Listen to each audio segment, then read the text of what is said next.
Yo, what up? Hope y'all had a good weekend. Hope y'all are doing well, and I hope that you're staying safe out there.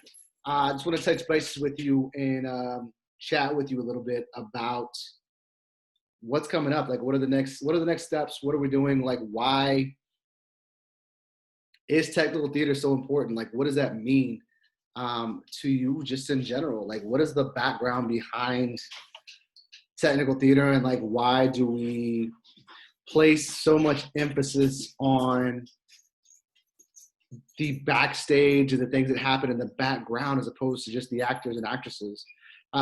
Throughout this next year, we're going to be learning about a lot of different elements, from the light booth to the sound booth to backstage to costumes to stage combat, so on and so forth. And it's important that you have a grasp of everything that goes on, not only during a show, but during the rehearsal process. And what does that look like? What's the proper way to communicate with your actors? What's the proper way to communicate with your technicians? And how do we do that? And what do we do in order for us to make it just a little bit better and make the process a little bit smoother? I'm going to share my screen with you today. We're going to talk about your assignment that you got coming up. This past week, you had an assignment that was posted that talked about your technical theater safe spaces and theater safety. So what is theater safety? Like, what does that look like to you? Like, what does it mean just to be safe? And I'm sure that if we were face to face, you'd be able to answer this question easily. And you talk about, of course, safety is making sure that everybody is okay and everybody is safe and everybody is looking after one another, and that way no accidents happen, and that you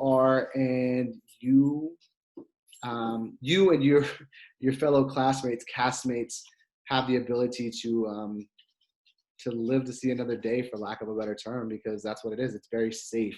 It's a very safe thing, and it can be very dangerous if you don't allow yourself to focus and allow yourself to stay focused during this time. So what are we talking about when we're talking about scene shop? In professional theaters, 95% of the time, they have a scene shop. A scene shop is pretty much where the ins and outs of a production take place. Our scene shop at Heights consists of a couple places. One will be on the stage. Two will be outside, right outside the theater. And then three might be downstairs when it comes to costumes, props, etc. So we are blessed and cursed at the same time, because it's all over the place. So it's not in one designated location, but making sure that we follow the rules, and all the rules are maintained by you, the student, as well as anybody that comes into our space. Cool part about our space is the fact that once you are part of this team, this culture, this dynamic, is the fact that you become part of this team and you take ownership over your space. At any point in time, there wouldn't be a time to where you would want somebody coming into your room and leaving food, tearing your clothes, perhaps breaking a fan or breaking a light. That just wouldn't work, because that's not what happens. And just like you respect your house, I respect my house. So when we're talking about scene shop safety and the scene shop just in general, here's a couple things we're going to talk about. I want you to wear suited clothing. Make sure that you are comfortable, especially when we're working on a production. And what that looks like is wearing clothes that A, can get dirty, B, won't get caught up in any type of like drill or a saw or something of that magnitude. Making sure that long hair, whether or not you're a male or female, whether long hair, put it up, tie it up, make sure that it's out of your face. That way it does not get caught up in any type of machinery tool, light fixture, ladder, so on and so forth. Always, and I'll teach you this throughout the years, make sure that you get instructions before operating any hand tool or power tool. Food for thought. Do not think you know what you know. If you know it, that's good. And more power to you. If you have worked on a job site with a family member on your job, just in general, that's great. Congratulations. But in our house, there's a proper way not only to set up the machines, set up the material, set up these tools, but there's also a proper way to operate them as well. So doing it our way, doing it the Heights way, making sure that you're doing that is very important. Pay attention to what you're doing and watch your work area for potential hazards. True story. I was working with a student. We were tearing down a set. This was about 6 years ago at Heights. And I told him at the time, I go, do you have your hands on this piece of plywood? And the piece of plywood was about 8 feet in the sky, and I was undoing the final screw. And before I knew it, the plywood hit me directly on the forehead. And that was due to the fact that he was not paying attention, which means that I got injured at the time. And it was one of those things that it happens, but we don't want these accidents to happen, because that's just not right. Because if you're not paying attention, you're not doing your job. And at any point in time, you need to make sure that you're doing that. Keep your workspaces clean, and make sure that you're doing that. You don't want a messy house. So make sure every time we're working on something, clean your workspace.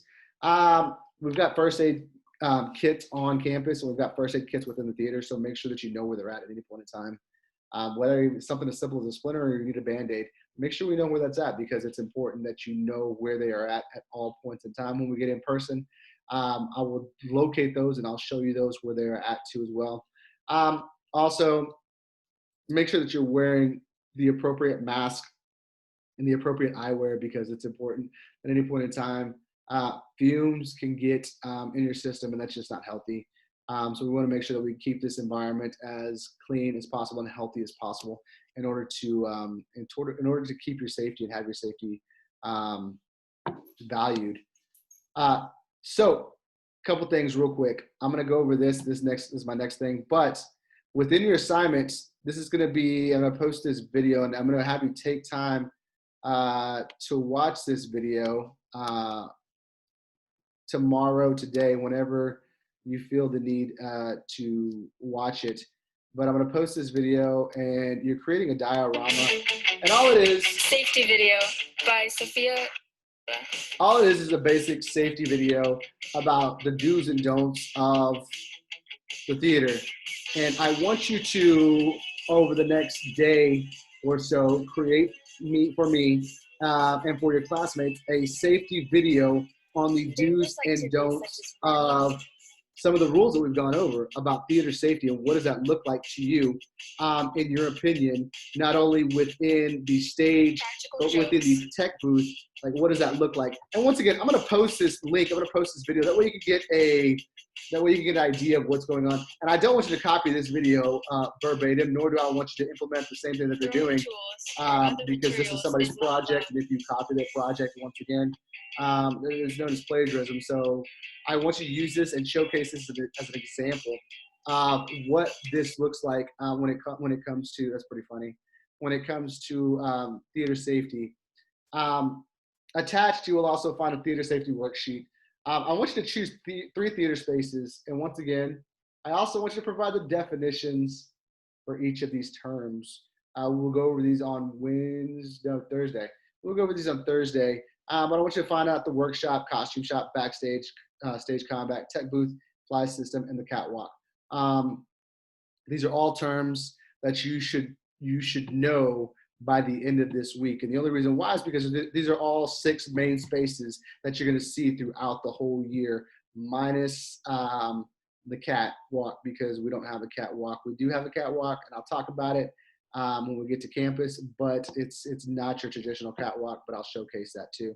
And I also want you to showcase and research some rules for theater safety in your theater space. So choose 3, 1, 2, you got 6 to choose from. Choose 3 of these safety rules and 3 of these spaces in which you want to choose the rules for. And with that, I want you to create that diorama, that video,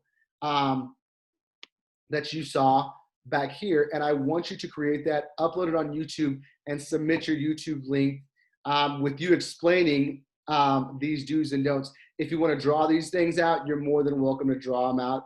If you want to describe them, you're more than welcome to describe them, but have some pictures and showcase that. So I want you to highlight these different spaces and highlight these rules and what that looks like to you.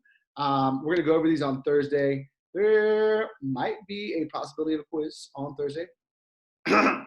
Heads up, just giving you the heads up, just a little quiz, letting you know what might be there, so on and so forth. So I want you to make sure that you're getting that done. Here is your rubric. That's your expectation with it too. I want you to make sure that you're having fun, you're taking your time with it, and getting that done. With that being said, if you have any questions, let me know. If you have any comments, let me know. Just reach out to me. That's all I want you to do is let me know what's going on with you as a whole. If you're confused by any means, please reach out to me. We have our Zoom in the afternoons, so reach out. I'll be on tomorrow afternoon at our normal time. So let that be said, let that be done. And with that being said, have fun on this project. Questions, comments, concerns, please reach out to me. Y'all be blessed. Wear your mask. Take care of yourself. Peace.